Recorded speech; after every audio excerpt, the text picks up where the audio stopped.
Hello, ladies and gentlemen. We are Ultra Confusion. We are an independent video game review website based here in Atlanta, Georgia. We try our best to reach out to as many indie developers as possible so that they can get a little love or perhaps a little bit of truth, depending on how their games are. But today's panel is, so you finished making your, actually shoot, what's the name of the panel now? Because we had to change the name because it was too long. I'm very wordy. Completed your indie game, now what? There you go. It used to be what? So you finish making your indie game, you think you're done. One of the biggest pitfalls for independent developers or independent project designers is that you put so much blood, sweat, and tears into your project that once you release it, you think you're done. The unfortunate thing is you're about a quarter of the way to where you need to be. Not only do you need a finished product, a very nice polished finished product, but you also need to make people aware of it.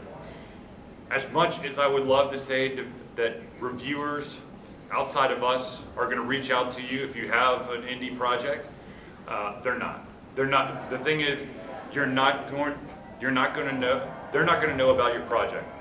And I meant to bring one of the greatest examples in recent history. Who's heard of the Ouya?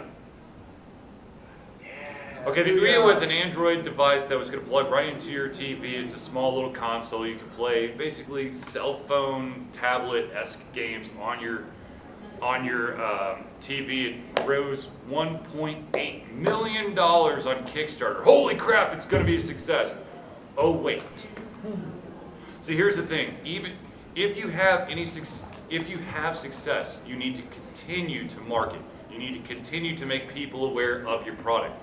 What Ouya did wrong was as soon as they were done with Kickstarter, they stopped. Even us, we even tried to reach out to not Kickstarter, Ouya, to be like, hey, what's going on? What games are coming out? Even us reaching out directly to Ouya, no response. Yeah, their PR department was a big black hole. So as a result, Ouya is now $8.5 million in debt. They are trying desperately to try to sell off all of their assets to a Chinese TV manufacturer and have their platform put onto a smart TV. But rumors say that it's not going to happen. So Ouya is basically the best example of what not to do. Who's interested in, who's in the process of making an indie game? Computer games, board games, what kind of games? Computer games. Computer games? Computer? Computer game engine. I don't know how well I fit with, but Okay. You guys make anything? Role play? Like board game, Or card game? LARP or? Form? Okay, cool. That's like the old school days. So the thing is, if you're going the digital route, hell, if you're going any route, you have to have more than just a proof of concept now. Especially if you're going to go Kickstarter. Who's going to crowdfund their project? Or are they going to do all in-house? Crowdfund? Are you going to, if you're going to if you were to crowdfund, who would use Kickstarter? Who would use Indiegogo? Who knows what Indiegogo is? All right. Okay, good. Who would use Project Greenlight? Who would use a combination of at least two of those? Everyone's hand should be up. Gotta get your name out there everywhere. That's the hard part. I'm going to be honest with you. The best way to do that type of campaign is you start on Kickstarter. You understand that you have I know it's kind of cheating, but your best bet, if you're making a digital property, is to kickstart it, which will allow you to gauge your interest and of course fund your base project. And then once your Kickstarter period is over, put it on Greenlight, because then you get that extra influx of cash. Because there's no way that you're going to be able to guess to 100% how much it's going to cost. There is a game that came out that was kind of an Ouya success story called Robots Love Ice Cream. It was for the tablet. They actually did a really good job with finances. They only missed it by $1,800. Another thing you need to understand is with Kickstarter, with Greenlight, with Indiegogo, you are going to lose money off of your goal. Whatever your goal is, you're going to be in the red. It's not that is your first round of funding. A lot of people don't. A lot of project creators for Kickstarter don't understand that you're not going to make money on that. It's to create the product so you can then make money. That's why I say use Kickstarter, then go to Greenlight or use Indiegogo. Or if you have a humongous name behind you, you can do Star Citizen, which has raised $75 million, and you have a glorified space hangar that you can walk around. So as far as using both platforms, what are games that have actually done that correctly? That have used, both the Kickstarter and then used the Steam Greenlight, but done it correctly. So one of the examples I like to give, because I actually know that the lead developer, he's the kind of individual who's either going to rub you the right way or you think that he's crazy awesome. And that guy is a guy named Falco. He's the mastermind behind a game called Elysian Shadows. Elysian Shadows successfully kickstarted their game. They also put it on Greenlight. They also, if the Ouya is still around when they finally release it, they're also getting the extra backing for doing the Ouya, because if you have a game that would be suitable for the Ouya, I don't know if they're still doing this, but there was a point where you could put it there and they would give you a little extra money to help you port it to their device. And then the awesome, crazy thing is the Elysian Shadows is also coming out for Dreamcast. Wow. So if you're going to go that route, you got to be creative, you got to be crazy, and they've done it right. I mean, they've gotten enough votes on Greenlight. They're lit. They've got, they're set for Ouya once they get their game out. If they would just stop messing around with their engine, they might actually have a game. But that's probably the biggest success story as of late. If you are going to do Kickstarter and you have a huge team or just more than one person, if there's a person who's not really good on camera, don't put them on camera. Holy crap! There was a game. I think it was like a board. I'm trying to think, it was a board game or a card game. It was a physical medium game. It was called Gateway. There was three people doing it. You had the story writer, you had kind of like the game designer, and then you had like the programmer that was going to do all the stats and stuff. The programmer was a deer in the headlight. Hi, my name is John. We're making this game. It's going to be awesome. You should definitely check it out. That gives, there's no confidence in that. If you want to get everyone involved in your Kickstarter video, and there's people who do not do well in front of cameras, do action shots. Have them play the game. Have them do something, and then just pop their name. Here's John, the programmer. Look what he's doing, and then fade away. That's basically what I mean. So. But then you also have the other way, games. We have a number of examples of Kickstarter where they raise too much money almost, and then they don't rein in their finances. So then you get stretch goals. Okay, so who's Kickstarted a project? Who has put money down towards a Kickstarter project? Really? No one? I've been through it with lots of friends, but... Yeah, I have put way too much money down. Here is, for those of you who are going to do Kickstarters or for anything that has like a set goal, and then you can have stretch goals, which basically allow you to keep the money coming, make gosh darn sure that you understand how much additional money it's going to cost to make those stretch goals. The best example of a failure of that is Double Fine Adventures. Double Fine Adventures raised $3.5 million. Their original goal was $400,000. Wow, they greatly surpassed it. This game's going to be awesome. Their stretch goals were new characters, new worlds, new items, new interactions.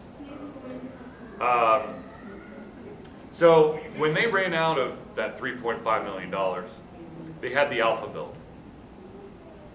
And so as a result, they did something on Steam that I find, I'm sorry, but I find despicable, and that's called early access. Who has done early access on Steam? As in, released a game on early access or played an early access game? Bought early access. Oliver, that was me. I think I have. Ladies and gentlemen, early access means we're out of money and we want you to pay us to QA our game. That's what it is. There is no guarantee that an early access game will actually ever come out. That's the sad truth. And that's what Double Fine Adventure became Broken Age. And Broken Age became Broken Age Act 1 and Act 2. Act 2 finally came out, so the entire complete game after 4 years is finally out, which should have been easily done, got out of hand because they thought, ooh, this is shiny, let's throw this in, let's throw that in. So if you're going to go the route of a Kickstarter or something where you have crowdfunding, please understand that any additional stuff to your game could astronomically cost you in the long run. Okay, so do we have any questions, any comments, concerns? So Yes, sir. basically, Star Citizens has the biggest crowdfunding in history. Yep. And it has, I'm not sure, that's a bunch of stretch goals, I think. So it's not really stretch goals. What they're doing is they're selling in-game vehicles for real money for a game that doesn't exist. Yeah. So do you think it even would, do you think it could be biggest disaster ever? Potentially, yes. Since they have $75 million now, they have actually broken into 4 studios, I believe, 4 or 5 studios.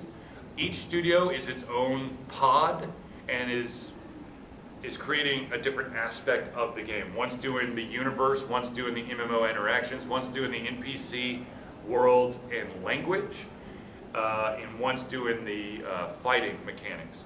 Now, that sounds really cool.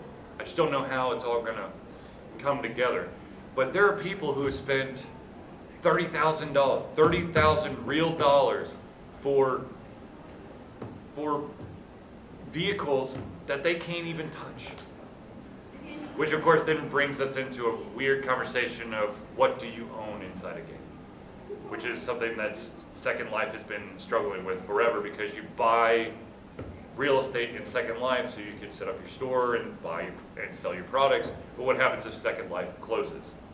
Do you own that real estate after it closes? Can they shut it down on you?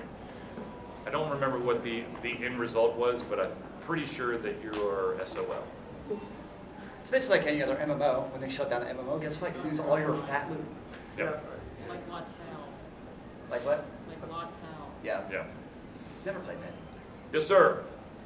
So, can you still have a good PR advertising campaign? Can you still get the word out successfully, even if you don't do the Kickstarter or crowdfunding? Yes, you can. Because to give some background, like I'm developing my own RPG PC game. I mentioned on other platforms, but I'm pretty much just on my own doing it. Maybe with a friend or two later, but I'm not planning on doing any like big studio or anything. So, Right. And I still have some time left to develop the game, but I'm just thinking about like I've been back and forth on the whole Kickstarter and how I'm trying to think ahead, like what the best way to advertise it is. You know, and I've heard some tips, but I just want to make sure that, you know, Kickstarter seems to be the new trend, so I'm just like, if I don't use it, am I going to be SOL? No, absolutely not. The Kickstarter has its pitfalls. For me personally, I was a Kickstarter-aholic. I will fully admit it. I am in remission. I kickstarted 35 projects. Wow. And of those 35, 10 were PC games, and out of the 10, I now have 4. Have you got your money back on any of those games? No. Yeah. I thought they had a policy now though, where if the game didn't get finished, you got your money right. back. If they admit that the game will never be finished, they have to refund your money, which means infinite limbo for the vast majority of games. But for Kickstarter, if you do not want to go Kickstarter, but you still want to get the word out, you can do it. And even if you're Kickstarting, you can't just throw it up on Kickstarter and go, all right, everyone's going to go there. There's still a marketing piece that you have to take into consideration. And I do own a website also, so for the game, so I have that, and I have a friend who's a web developer, so at least I got that. You still, right, and that's a So great, for the game. right, that's a great step. You need to come to like this conventions. Once you have something to show off, come to conventions, show it off. The fact of the matter is, and I will tell you this from experience, because I've been coming to conventions for trying to promote Ultra Confusion for 5 years now, and a lot of it doesn't stick. But there are, there's that chance that there's that one person who will then, tell everyone, and then it will take off. But once you have enough to show off, you have to constantly, any chance you get, you need to kind of push it. Also reach out to reviewers. I know us reviewing independently developed games, very rarely do any studios actually reach out to us to be like, hey, review our game. It's always us having to go to the studios to be like, hey, we want to review your game.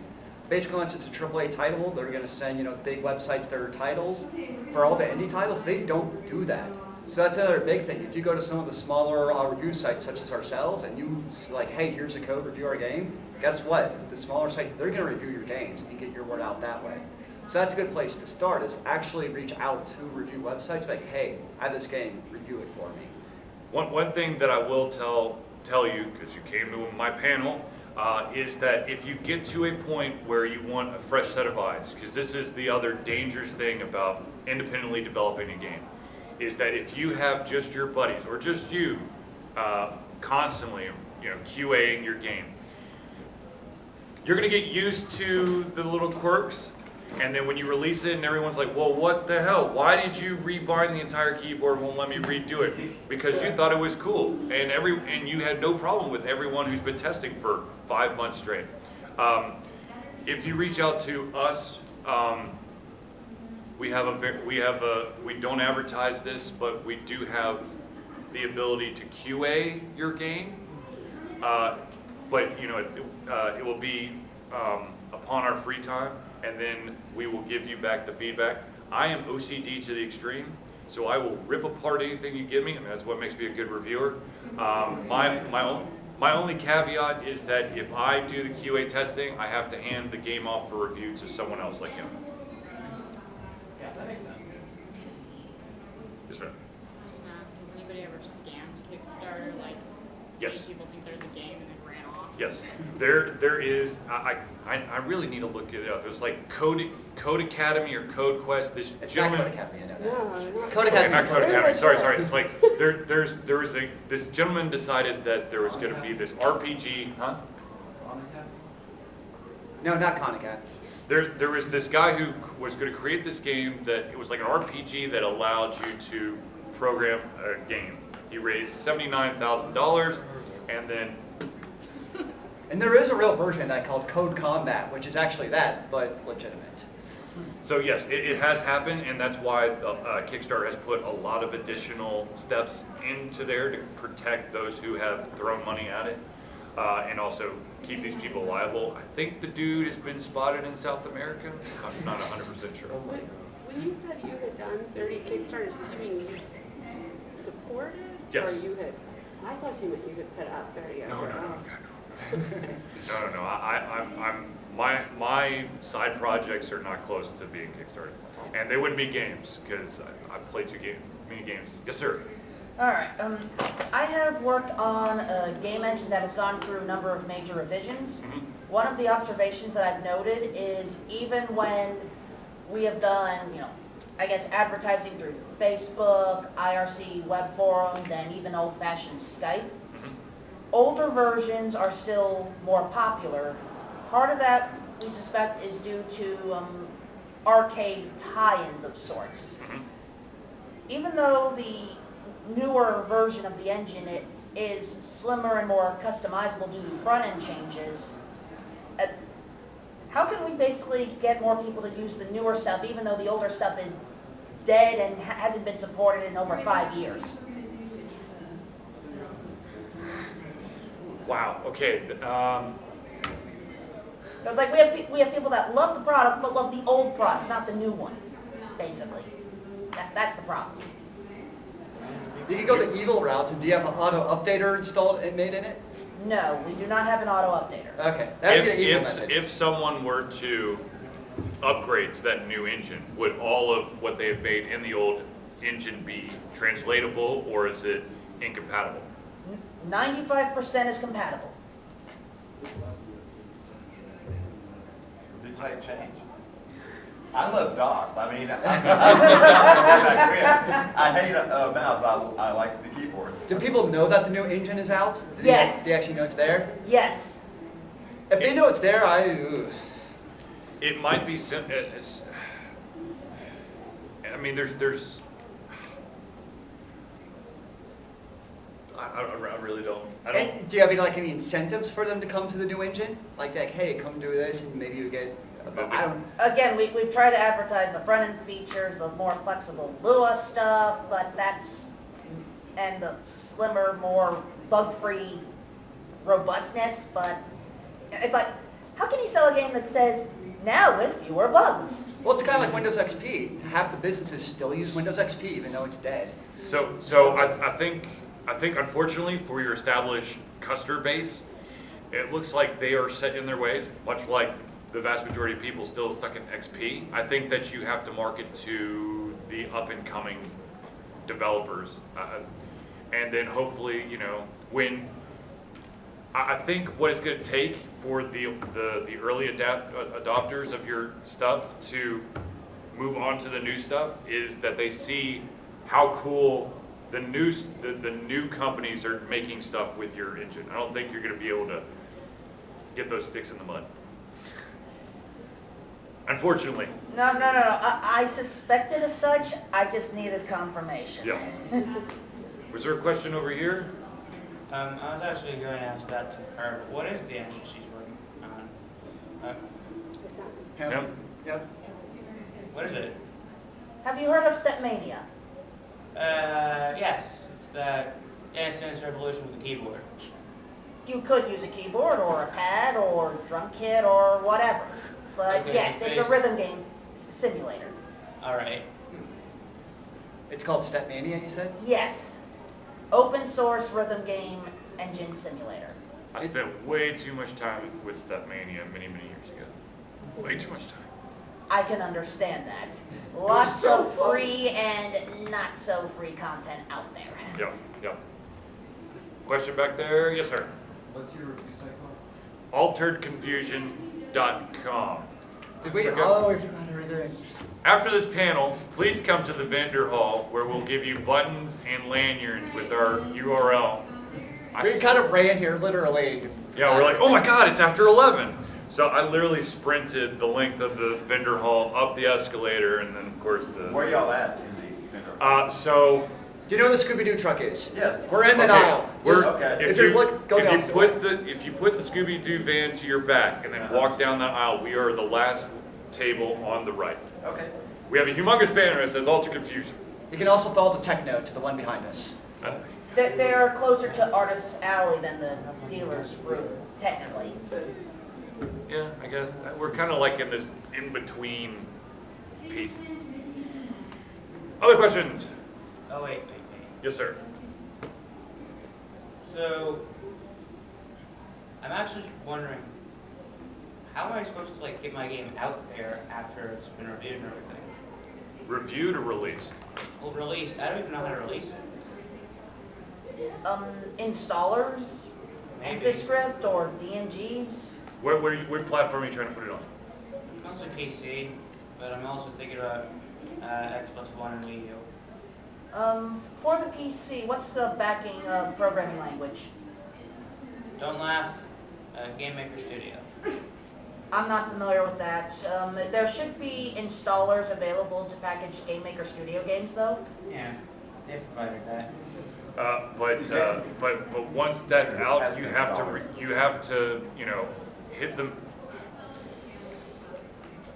Your best bet, I know that there's a ton of traffic coming through there right now, is go to the Facebook page of the indie developers and just say, hey, I've got this cool game, check it out.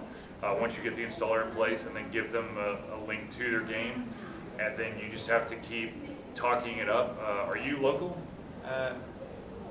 Augusta. Augusta? I think, I could be wrong, but I think there's an IGDA chapter, International Game Developer Association. Definitely check them out. Show up. If you can have a running version of your game that you can show off, because when you go to an IGDA meeting, when you go to a Georgia Game Developer Association meeting, there are so many people there who are in the same boat as you, and if you bring your game, they will give you constructive criticism, because they know what it's like. I'll do that. Awesome. Sir? I just have a follow-up to that. Some advice I can give also is that, like, my game I'm developing with RPG Maker, and I know that I had the same kind of question for, like, what platforms do I want to release it for, what's technically possible.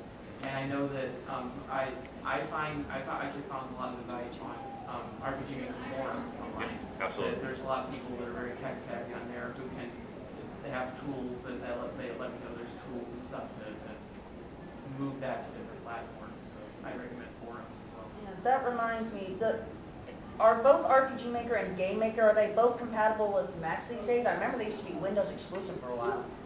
Yeah, they're actually, GameMaker's compatible with Mac. Alright. Your forums, also IRC. IRC, Reddit, and heck, if you can find, like, based off the forums, if you find people who are trying to get their game out as well, Okay.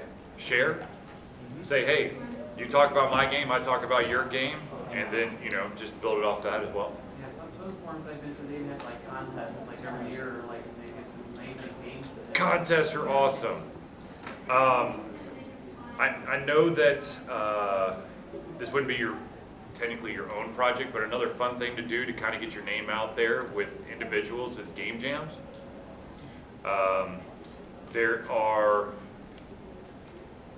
There's an international, there's a national one, and then I think there's a couple local ones that get sponsored. 2 years ago, the Georgia Game Developer Association put on a game jam that was sponsored by the CDC, which was a lot of fun, and of course that gives there's cash money for the winner. The contests are always a good idea if it fits within the game scope. Do y'all know what a game jam is? Scott does one in January It's fun time. this year. For those of you who don't know what game jams are, it's basically a bunch of it's basically a 48-hour game making fest where you get programmers, you get artists, you get hopefully you get some music people in there, and you all collaborate to create a rough idea for a game. If you do well enough, you may be able to take that game and make it even better. There's contests for it. If you do well enough, you could then parlay it into the IGF, which Independent Game Festival, which is at the GDC, which would give you extreme exposure. And my student project was actually in IGF, but we got knocked out before the final round. So, other questions? Yes, sir. So as far as promoting to different conventions, do you have some recommendations of what would be some top conventions you might recommend to advertise once the indie ones might game would be done? Or just what would be? Does that mean, does it have to exclusively be like a video game convention only, or it could be something like this, right? Yeah, absolutely. I mean, MomoCon has, this is the first year they're doing it, but they have an exclusive indie game area where you can show off your stuff. Freebies are nice. If you're going to do it, you know, buttons, bracelets, t-shirts, flyers, whatever. But when it comes to conventions, you gotta do your homework. You gotta make sure, I mean, you can put yourself into basically any convention that allow. I would say try to get to any convention that will allow you to be there, but understand that if you go to a convention that's heavily rooted in comic books, then you may not get the traffic you're looking for. I guess I'm just like, oh, do I have to go to like the biggest video game? Like, do I have to go to like Penny Arcade Expo or whatever, which I hear is very hard. I have a hard time getting into those really big ones. Yeah. But even off what you were saying, we have a friend here, she's an artist, and she went to MagFest up in DC, big That's a good convention, and she was like, it happened to be like last year, she was like the only artist there in her area, so her traffic was insane. So if you're also sometimes maybe the only one like that in a unique vendor, then you have all these indie titles here that everybody can check out, or if you're the only one there, then hey, you're the only one to check out. And to be honest with you, even if you choose the right convention, it's all about table placement. Sometimes you get thrown between two competing anime conventions that decide to have a techno dance battle and no one can get to your table. I speak from experience. That was not enjoyable and also required lots of aspirin. But you got to be consistent. You just have to keep hammering away and hope that it sticks. We do Kanuga, MomoCon, MonsterCon, AndoCon. I'm cut off. I feel like there's another one. Maybe there's not. I feel like there's another one. What's Station that Con, list maybe? again? StationCon won't let us through the door. Oh. Do what? What's that list again of conventions? Kanuga, MomoCon, MonsterCon, AndoCon.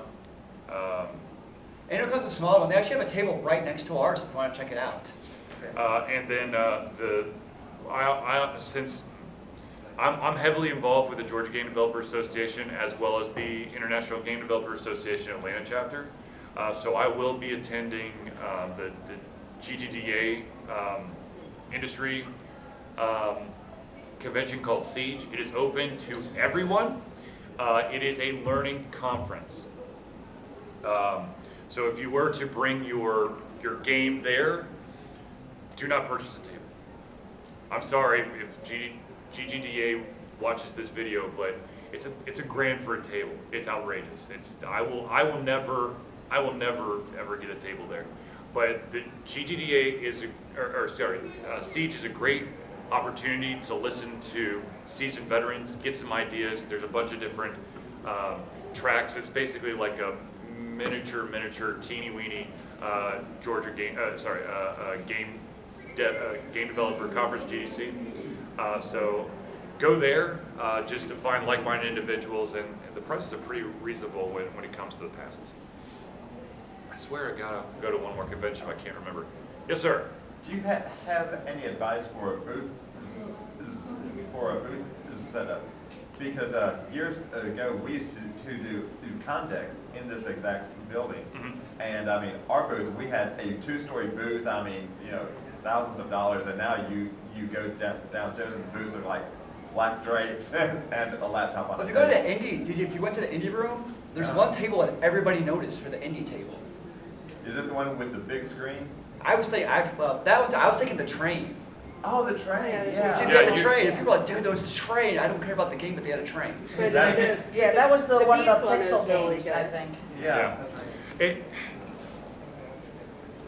It depends on the convention. If you make it look really nice, you're going to draw attention, but the vast majority of the people are going to have a slimmed down version. Right. I mean, we have a banner, a disposable tablecloth that's now lasted us 4 years, which is incredible. A TV, and we've got it plugged into a laptop. I mean, that's basically, because what we're doing is we're showing off a bunch of indie games that we think people need to know about. But when it comes to, it really depends on what you think.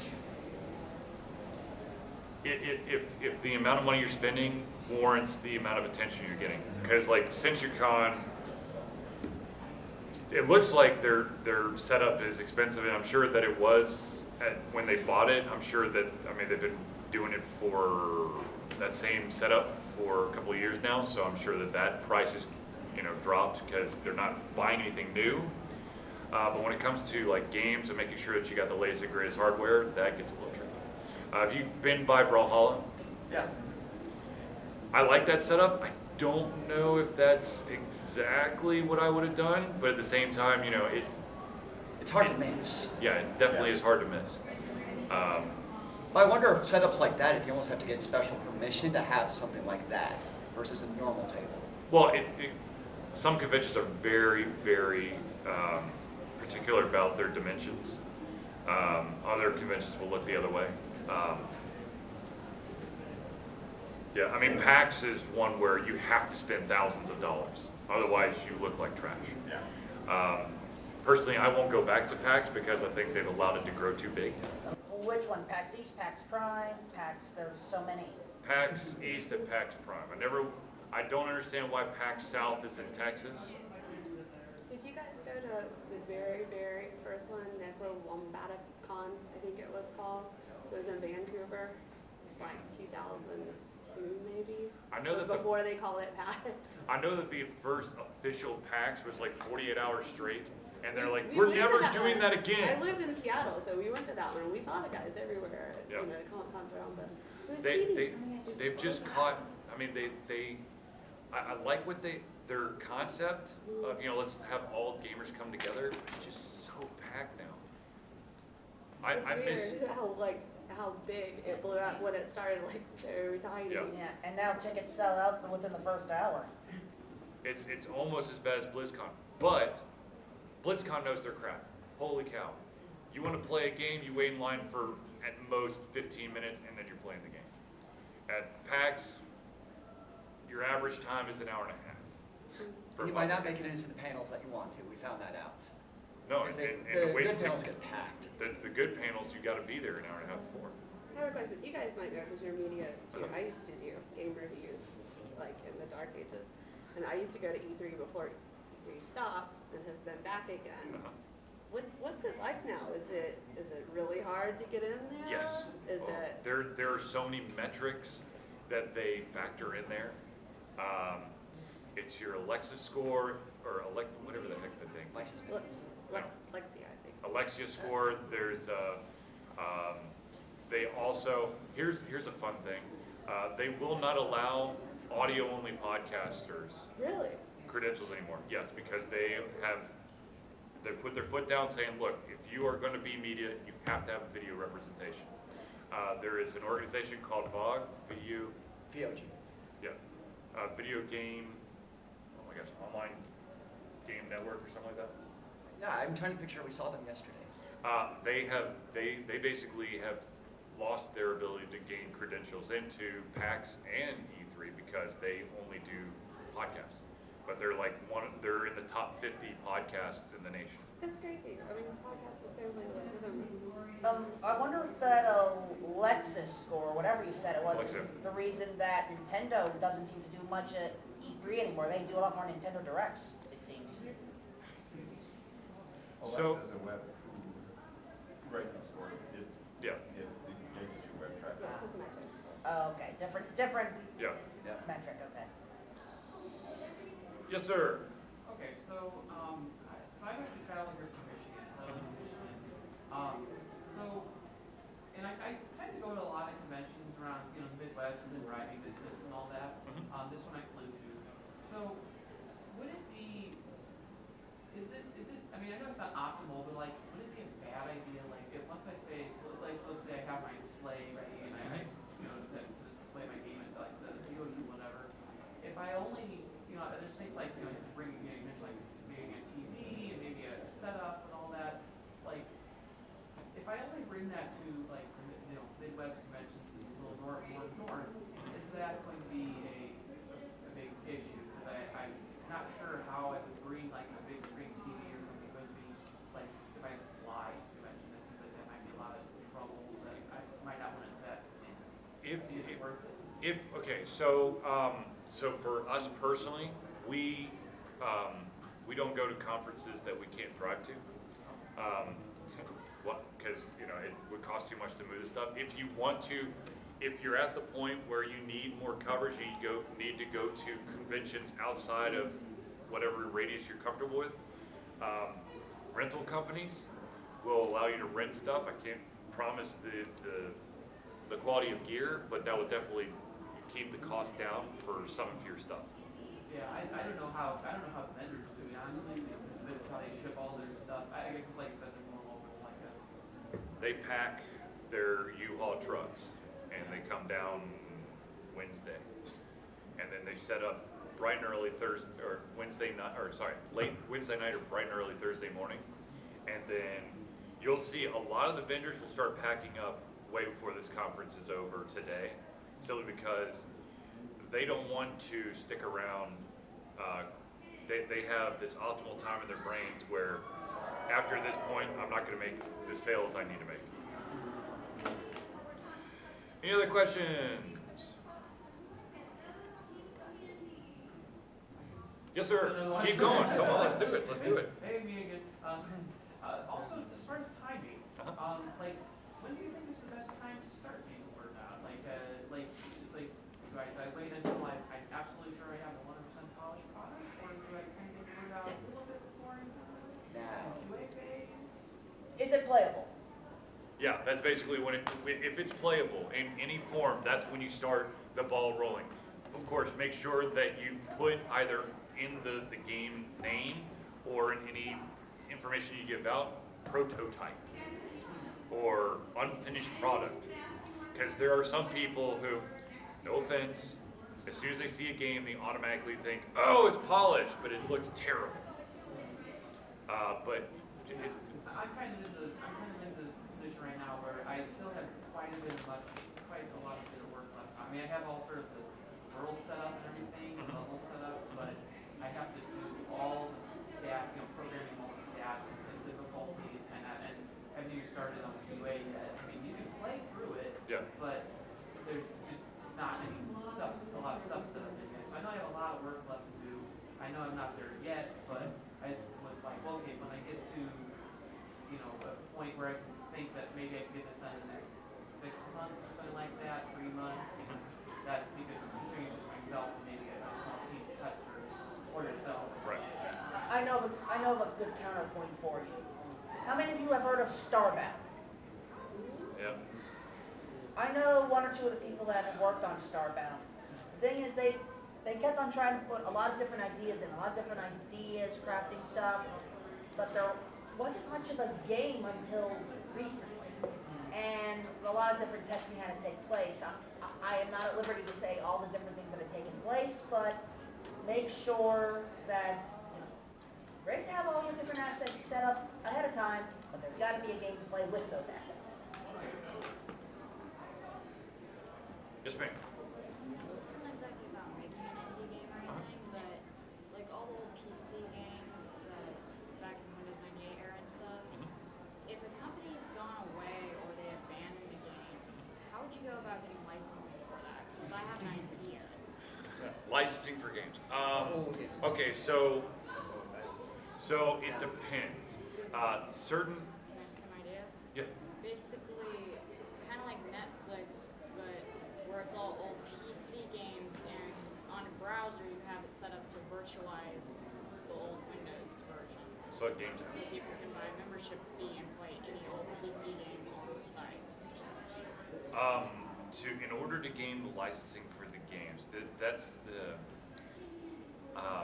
there are some games that mysteriously have basically the rights will elapse if companies don't want to, but most companies will keep paying that little bit of money to keep the rights.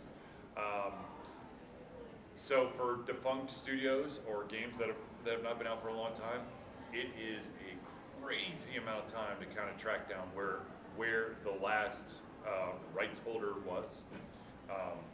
I know that I would love to find the whoever owns the rights to Masters of Magic. Microprose. Microprose does no longer exist. Lord's Magic. What's that? Oh, Lords of Magic too. Lords of Magic was Sierra, which is now back. Hey, good. Do you ever go to like Abandonware websites? those might be people who know, because I mean, you go to Abandonware websites, I don't know if they still have them, but back in the day, that you can download the entire games. Would it be safe to do it behind the scenes for a while and when it gets big, track down licensing? It depends. Are you planning on making money off it? Because that's a big part of it Just too. just membership fees, like Netflix.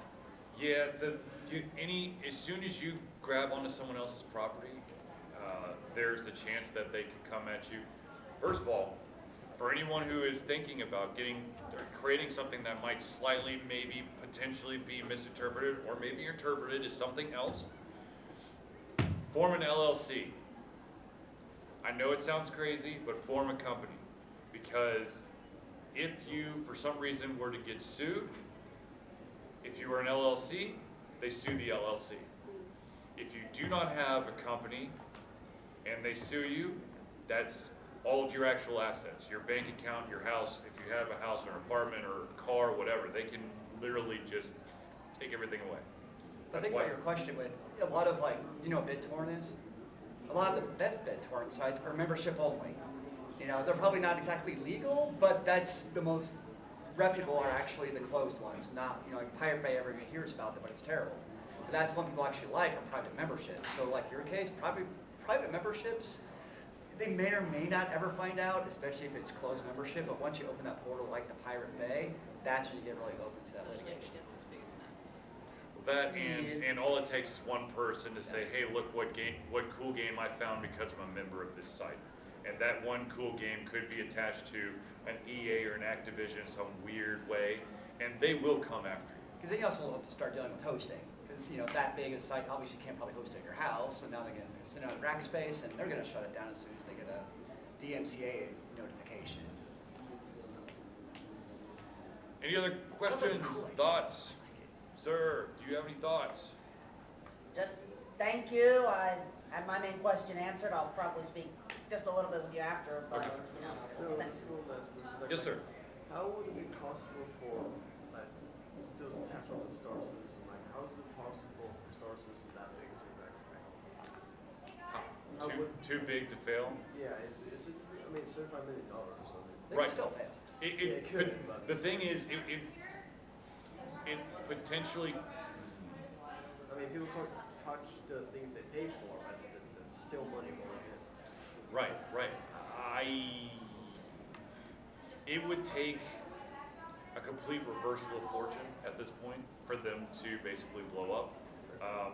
But because everyone has basically thrown their money in, knowing that whenever this game comes out, it's going to be awesome. They have basically bought into the concept of the game will be done when it's done, and so I don't think they can fail in that. And how do they get that big? You have the creator of Wing Commander at the helm. You have a very big name of a game that has cult-like following, and people throw money at it. Okay, ladies and gentlemen, we are 5 minutes from the end, so I do want to just give you a little spiel real quick, and then if you have any additional thoughts or comments or questions for us, we are in the vendor hall. You can come find us. Of course, once again, look for the Scooby-Doo van, put your back to the Scooby-Doo van, and then walk down that aisle. We're the last table on the right. We are Ultra Confusion. We review independently developed games exclusively.